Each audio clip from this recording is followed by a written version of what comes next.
Gather around curious minds, for we are about to embark on a linguistic adventure through the soul-stirring tapestry of Africa, where words become gems and stories are woven through time. Join me as we unravel the beauty of African proverbs and folktales. Firstly, one might ask, what are African folktales? Africa is a general continent which is like one out of the seven continents in the world. Africa is divided into four parts. We have North, South, East, and West. I am a proud girl from the western part of Africa, specifically Ghana. Africa is the name that came about from the Hebrews and the Romans, alongside with many other languages. Today, we are going to talk about the importance of African folktale. Folktale is a story that is passed down from generation to generation. In the olden days, after a long day's work, all the children in a community gather around a fire and an old person volunteers to tell them a story. Most of this story had inspirational messages or moral lessons each child was going to pick from it. They used to sit by the fireside, enjoy themselves and enjoy the warm flames and enjoy the warmth that came along with the fire. These stories were told mostly at night, so they used the moonlight to tell the stories. These stories were told mostly at night, thus we call them tales from moonlight or by the fireside. I guess you guys have heard it somewhere.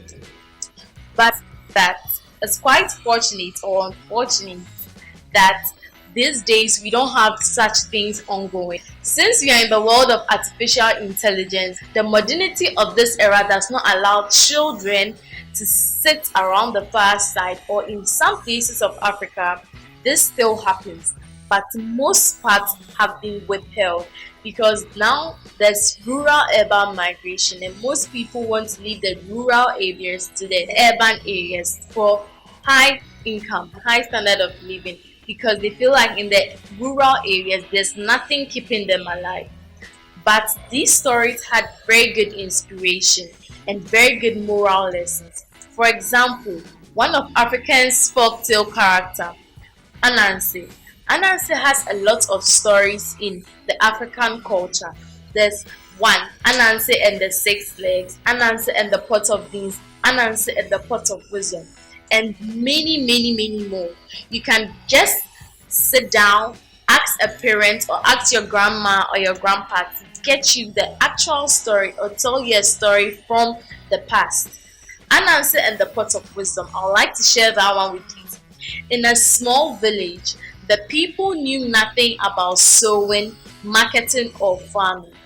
So one day, the god in their city or the god in their town called Nyame called Anansi and gave him a pot of wisdom.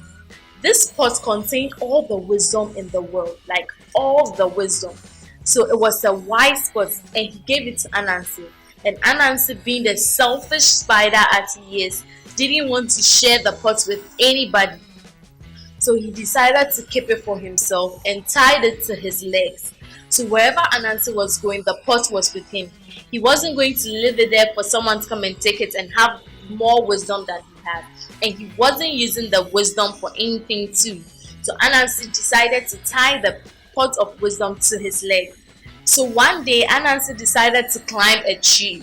So as he was climbing the tree, he was struggling and he was getting bruises all over his skin because it was very difficult since the pot was very heavy and was weighing his leg. So his last son was standing down and looking at his father climb the tree. So his son told the father, "Father, why don't you tie the pot of wisdom at your back so you'll be able to climb the tree?" So Anansi decided to tie the pot at his back and was able to climb the tree swiftly.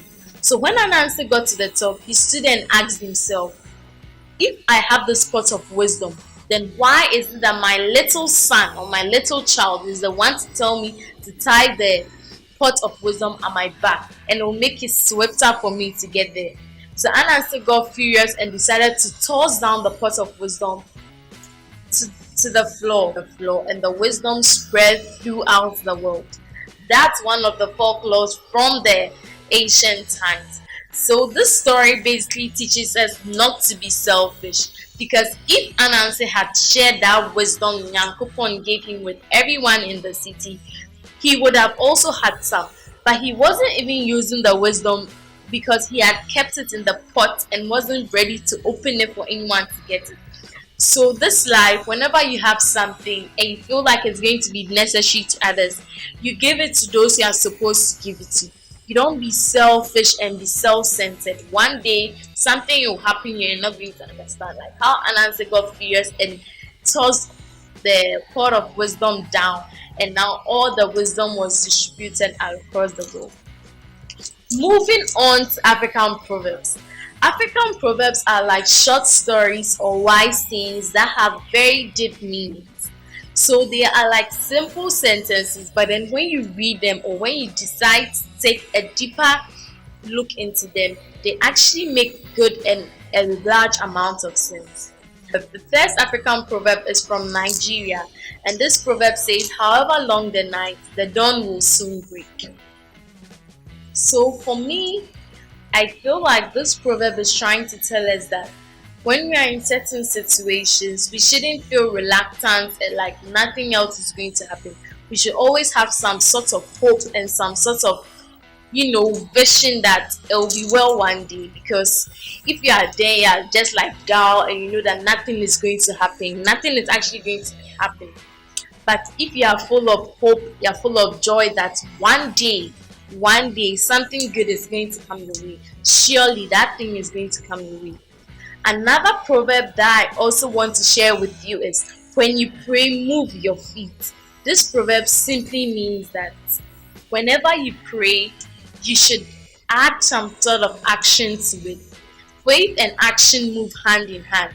You don't speak or you don't expect something to be done for you when you don't believe it's going to be done. When you believe something is going to be done, you move actively towards it, and one way or the other, that goal is going to be accomplished. When you want something to be done for you, you don't sit reluctantly and expect it to come to you. Or when you're trying to pursue your dreams, you push harder to get that dream. Let's say in Ghanaian high school, you want to get 8 A, so you want to pass your final exam, you want to get like A in every paper. You don't pray to God to get an A and sit down, you don't open your books. No, it's not a miracle. If you learn hard and you pray alongside, you are going to get your A's or you're going to get your main target. So basically, I would like to tell you that whenever you're pursuing your dream, action and faith always move together. So you do both. You don't do one and leave one and expect a miracle to happen. As I said earlier, it's yet to happen because such a miracle hasn't happened before. So I hope this video gave you a little insight of African proverbs and African folktale. There are lots of proverbs out there and there are lots of stories. If you found this video insightful, kindly like the video right now and please turn on your post notification bell and subscribe to my YouTube channel. And there are lots and lots more of such insightful and adventurous, beautiful and exquisite culture in Africa I would love to share with you. Thank you so much for staying with me to this part of the video. Hope you stay blessed. Hope you stay educated. I'm very, very grateful. Love you all. See you in my next video. Bye.